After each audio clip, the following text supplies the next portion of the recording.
Dan kita tahu bahwa hidup ini kalau kita nggak ibadah, saudara, maka ada rasa hampa, ada rasa kosong di hati jiwa kita.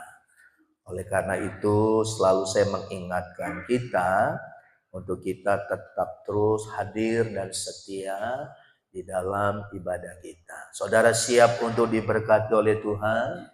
Yang siap katakan haleluya. Puji Tuhan. How are you, Mike? Haleluya. Saya senang kalau lihat Mike tertawa. I so very happy. I see you. Tertawa apa? Smile. Kristi, sebab kalau Mike ketawa itu gantengnya luar biasa. Wah. Tolong translate ya. If you smile, Mike, you look very handsome. Very handsome ya. Terima kasih ya. Kita berikan tepuk tangan.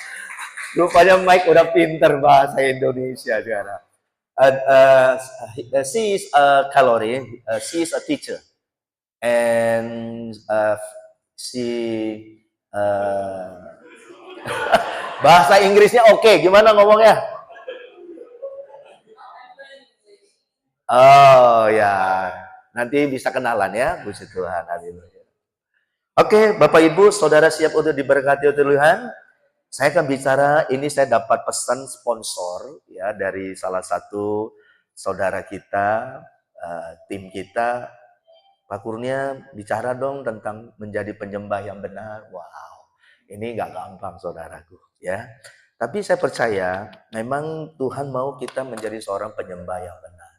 Dan saudara tahu menjadi seorang penyembah yang benar itu sama juga kalau saudara baca dalam Alkitab. Itu betapa powerfulnya, betapa berkuasanya. Seperti yang dikatakan doa orang benar. Kalau dengan sungguh-sungguh didoakan sangat besar kuasanya. Sama kan Bapak Ibu? Doa orang benar. Sama juga tema kita pagi ini menjadi penyembah yang benar. Jadi kata benar ini sangat-sangat berkualitas tinggi. Kata benar ini saudaraku itu artinya sesuatu yang sangat-sangat bernilai tinggi saudara. Menjadi orang baik bagus nggak? Bagus. Tapi orang baik belum tentu benar. Tapi menjadi orang benar pasti dia baik. Maka dari itu saudara, kita jadi anak Tuhan, kita harus lebih dari rata-rata. Orang dunia hanya bisa jadi orang baik, itu orang dunia. Ya, tapi anak-anak Tuhan, saudaraku, levelnya harus lebih tinggi dari orang dunia. Maka dari itu yang dikejar oleh orang dunia adalah jadi orang baik. Orang baik ya, bantu orang, nolong orang, mendermakan ini, berbuat baik itu dan sebagainya. Itu memang harus kita lakukan. Tapi itu levelnya orang dunia.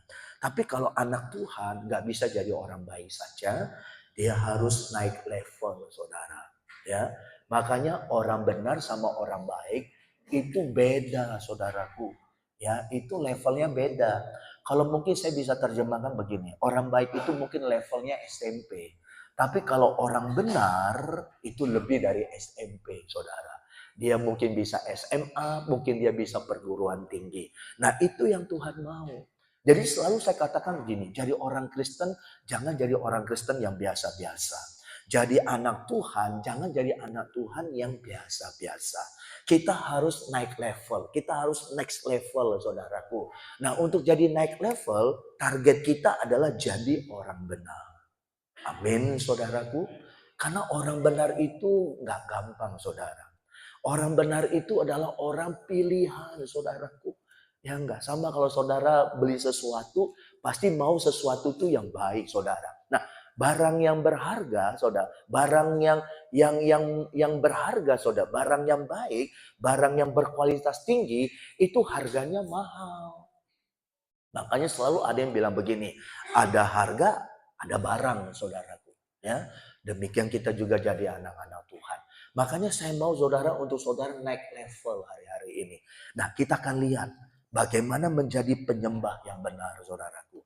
Nah, kita buka di dalam Alkitab, di dalam Yohanes, saudaraku.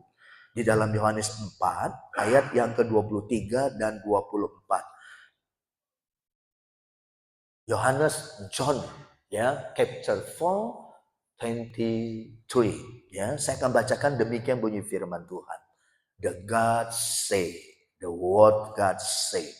Tetapi saatnya akan datang dan sudah tiba sekarang bahwa penyembah-penyembah benar akan menyembah Bapa di dalam roh dan kebenaran. Sebab Bapa menghendaki penyembah-penyembah demikian. Nah, jadi saudaraku, sebenarnya ini yang Bapak mau, ini yang Tuhan mau, saudara. Karena dikatakan di dalam Yohanes 24:23 ini, saatnya akan datang dan sudah tiba sekarang bahwa penyembah-penyembah benar akan menyembah Tuhan, akan menyembah Elohim dalam roh dan dalam kebenaran. Kenapa saudaraku?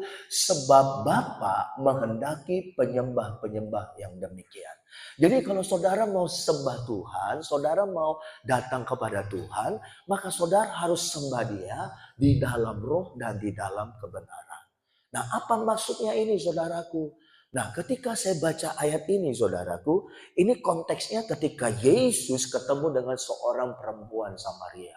Mereka pikir, orang-orang Samaria pikir ada tempat-tempat tertentu yang mereka bisa datang kepada Tuhan dan menyembah kepada Tuhan. Betul, saudara. Ya, ada tempat-tempat yang memang Tuhan pakai untuk kita bisa hadir di tempat itu dan untuk kita menyembah. Tetapi Bapak Ibu dengar baik-baik, Tuhan itu tidak dibatasi oleh tempat. Seandainya kalau ada satu daerah yang orang bilang begini, daerah itu adalah dipakai Tuhan untuk kita menyembah Tuhan, maka orang akan berbondong-bondong datang ke daerah itu, saudara. Nah, bagi yang nggak bisa datang, gimana? Berarti mereka nggak bisa menyembah Tuhan. Nah, ketika Tuhan Yesus datang ke dalam dunia, dia mati di atas kayu salib, saudaraku.